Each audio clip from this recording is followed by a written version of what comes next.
皆さんこんにちは。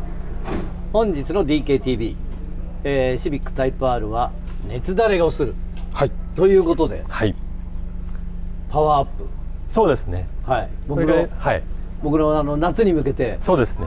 ちょっと熱だれ対策をしようということで、はい、周回するとさ、シビックタイプ R ってなんかこう、はい、どんどんなんか制御が入ってくる。一周目元気なんですよね。一周目だけ元気なんだよね。はい、でそこをね、はい、やっぱこう何周もしたいなっていう人のために、そうですね。テストもこれから夏にかけて、はい、していくと思いますので、ね、その前にちょっと熱対策させていただいて、はい、ちょっといろいろエンジン系のパフォーマンスもテストしていきたいなということで、これだけどこうやって変えることによって ECU も変えるの？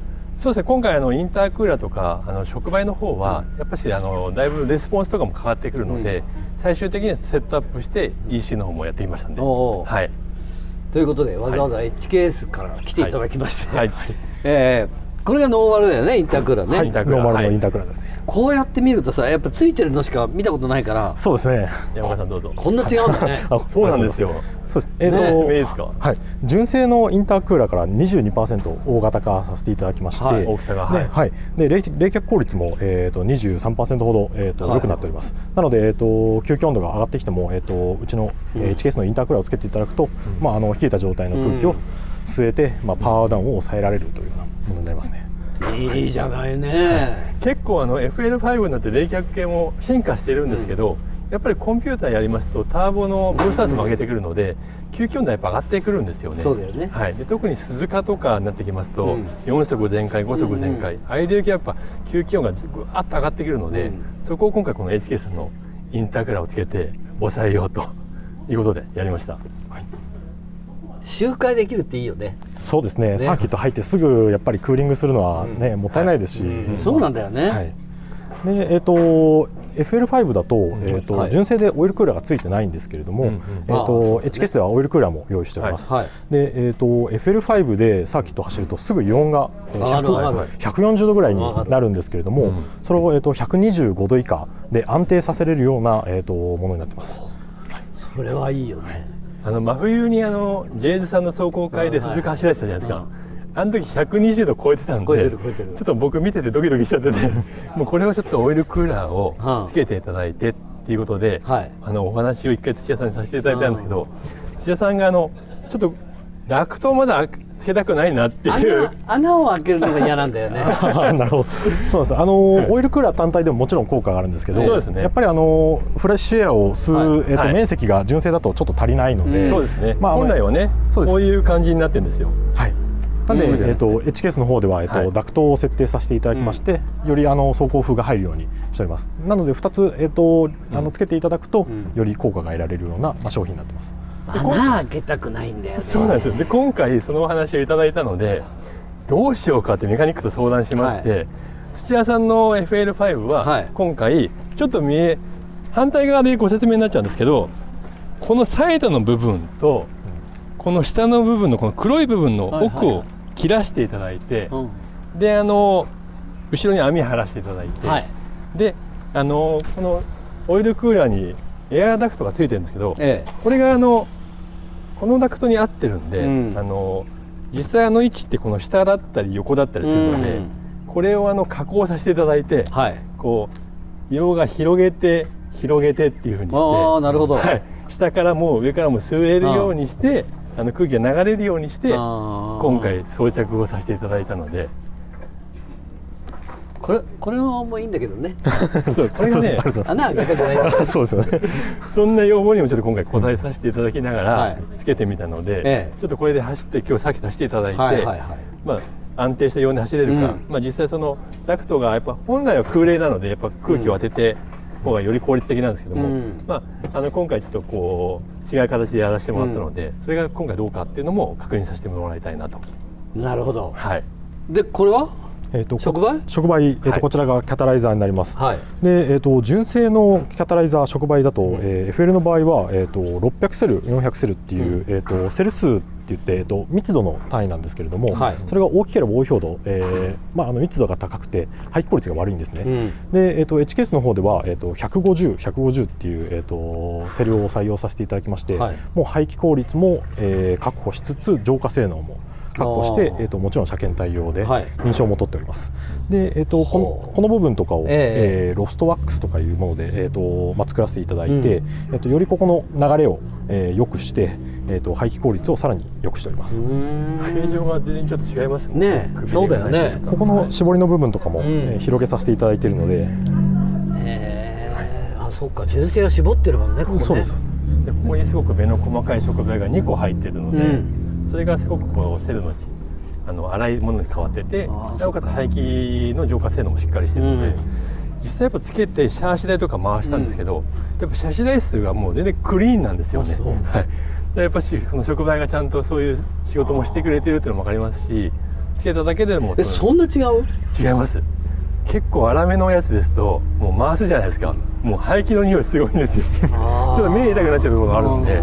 でも HK さんの触媒ってその FL5 に限らず、やっぱどの車でも回してもやっぱクリーンなんですよね、部屋が。はい。やっぱその辺がやっぱし HK さんのやっぱ性能とそういう浄化効率っていう部分もちゃんとやっぱ意識されてるんだなっていうのはすごく分かる商品だなって。はい。つけていただいて、車検を通すときにすぐに劣化してしまって、また交換ってなってしまうと、お客様の負担にもなりますし、使ってて劣化が、してしまうとパワーも落ちてしまうので、HKS ではそういうところも、考えてもう極力劣化の少ない材質、構造を選んで、作らせていただいているので、長く安心して使っていただけるキャタライザーっていうのになってます。そうですね。これじゃあこのセットで夏周回できる？そうですね、もうバッチリだと思います。ちょっと確認しないといけない。これ言い過ぎじゃないの？でもHKS としてはもうFL5、シビックタイプ R はもうサーキットでもう進化を発揮する車なので、より安心してサーキットを楽しんでいただきたいっていう思いがやっぱりあるので、さまざまなパーツを用意させていただいて、サーキットユーザーに楽しんでもらえるように開発を進めてます。今まではさ、一発1って2発。そうですね。そうするともうなんかパワーダウンするじゃない。はいはい。イオン水温上がって。そうですね。もうそれでさ、もういいやみたいな。そうですね。もう3週目ぐらいからさ、もういいや。はい。これだともう5週6週いっちゃう。そうです。連続走行可能ですね。はい。いいや。いいですね。本当大事にされてる方が本当多いので、やっぱその楽しまれるのもさっきと楽しいですし、いいんですけど、やっぱこういうちゃんと冷却パーツもつけていただいて、整えてもらってからやっぱ安心して楽しんでもらいたいなっていうところがありますよね。なるほどね。はい。なんちゃってはダメだぞと。はい。なんかちゃんとやんなさいと。そう、しっかりやってこそのチューニングパーツだと思います。そうですね。はい。本当かどうか走ってみたいと思います。はい。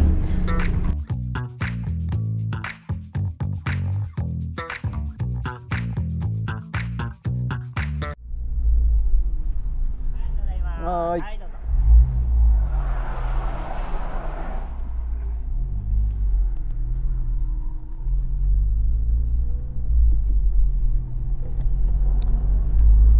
さあそれでは行ってみたいと思います。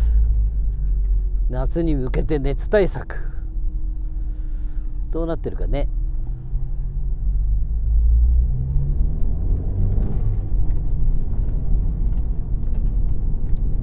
熱なんだよね。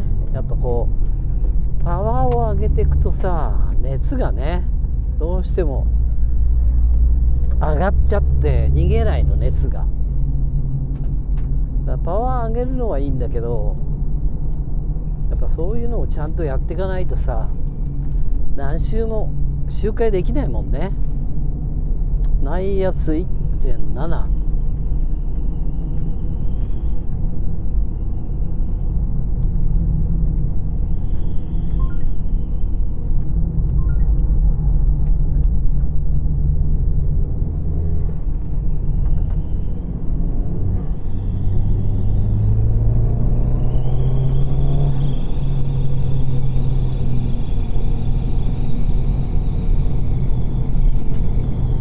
ダンパーを閉めてます。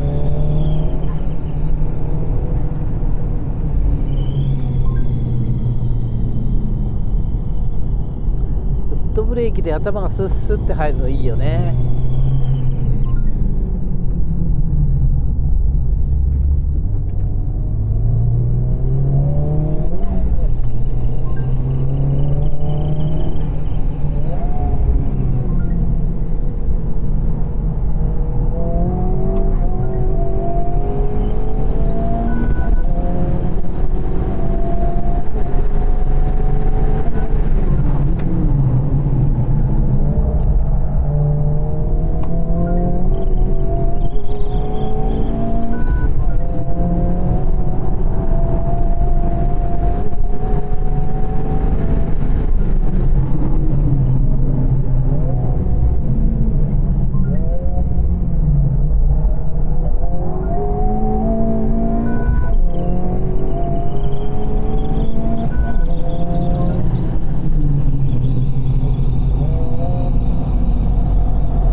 周回できるもんね。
エンジンのタレはそんな感じないね。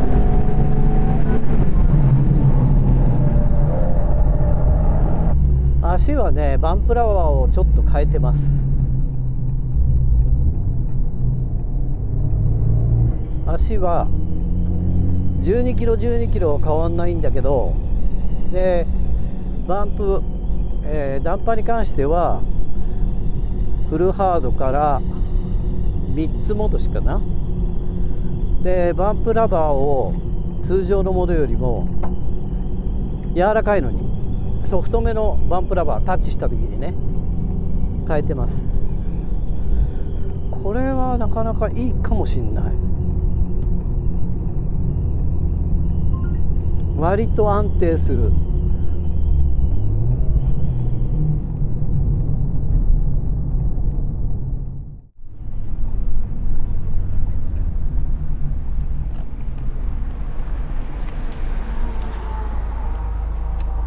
どうですか？これはね、はい、パワーダウンを感じないよ。大丈夫ですか？イオンも120いってないですもんね。そうだから全然さ、はい、パワーダウンを感じない。よかったです。いやこれはいいわ。今書いてた時でイオンが115ぐらい。115度台。そうです。もう全然いいよ。ありがとうございます。ちゃんとやってるわよ、つけしたら。ありがとうございます。いや本当にパワーダウンを感じない周回してて。そうです。もう何周でも走れる感じの。そうそうそう、同じとこでシフトアップできるし、はい、普通はさノーマルだとシフトアップがだんだん伸びてくる。はいはいはいはい。あとはシフトアップしないで3のまま最終コーナーまで行っちゃうのが、ノーマルはね、はいはい、熱だれで。だけど HKS のこれつけると、もう一発目と一緒で最終コーナーまでにやっぱり4が常にこう入ってる。なるほど。だから熱だれしてないんだね。全く同じペースで走れる。そうそうそう。素晴らしい。ありがとうございます。これはいいよ、周回したい人にとっては。そうですね。やっぱこういう熱対策はちゃんとやった方がいいね。そうですね。もう大事なエンジンを使ってもらえるように。もうイオンとかが上がっちゃうとエンジンにもね良くないので、いやもうイオン上がっちゃうとさ、やめたってなるじゃん。確かにね、30分の走行権買ってね、一発走って行っても2発で。そうですね。それでさ、冷やしてピッと帰ってきちゃったんじゃさ、もったいないですよね。面白くないですもんね。全然面白くない。やっぱこうやって周回してさ、楽しんでもらった方がね、皆さんに。そうです。これはいいです。よかったです。なんかやった方がいいですよ。絶対やった方がいい。はい、今回ですね、土屋さんの FL5 を、HKS のパーツをつけていろいろアップデートしてきたんですけども、一応今回グラフも作ってきたんですけど、スタート今回の ECU はオリドさんとスーパーオートバックサンワースのコラボで、FL5 用の ECU としてスタートしました。でノーマルのパワーの時はこの緑がノーマルのラインなんですけども、ノーマルの時はだいたいパワー的にはうちのシャーシで測ると340馬力が出てるんですね。342馬力で、そこに、オリドさんとコラボした ECU を土屋さんの FL5 にもインストールをさせていただいて、でアップデート前回もこれで乗っていただいたんですけど、そこの仕様がだいたい400から405馬力ぐらいまで ECU で、上がっています。でそこから今回 HKS さんの、冷却パーツ、インタークーラーと、オイルクーラー、オイルクーラーはパワーにはね関係しないという、安定して走れるという部分ですよね。でさらにそのメタルキャタライザーを装着しました。でその装着した状態でももちろん良くなるんですけども、やっぱりその素材の良さを出すのが ECU の役割にもなっていまして、そこの ECU を実際、オルドさんともテストして、車種台のセッティングもしたことで、今の土屋さんのラインはこの赤いラインになってます。一番上のですね。でこの赤まで来るとパワー的には420馬力で、トルクの方が57キロまで上がっているので、かなりそのキャタを変えたことによってターボのやっぱレスポンスがすごく良くなってます。周り始まりもすごく良くなって、でその中高回転の上の方の周りもやっぱり軽くなるので、配圧も下がるので、その分しっかりも燃長とか点火時期、ブースター値の制御もよりやりやすくなってます。そうしたことによってパワーも420馬力で、今日土屋さんにもここサーキットに乗ってみていただいて、かなり手応えはノーマルタービンとしても感じていただけたので、ここから先はもうタービンにはなってくるんですけども、ブーストアップっていうメニューの中ではやっぱりコンピューターだけやるももちろん楽しめるんですけど、HK のパーツでマフラー、そしてキャタライザーで冷却パーツのインタークーラー、やっぱりその周回をしっかりと安心してもらえるためには、そのオイルクーラーという部分までやっていただくことで、やっぱりこの FL5 の完成度飛躍的に上がりますので、もうレスポンスもすごく良くて、本当に乗ってて楽しい仕上がりになってますので、皆さんもこの土屋さんと同じようなカスタマイズをご検討いただけると、すごくこの FL5 の魅力が高まって、さらに乗って楽しめると思いますので、ぜひ皆さんもご検討よろしくお願いします。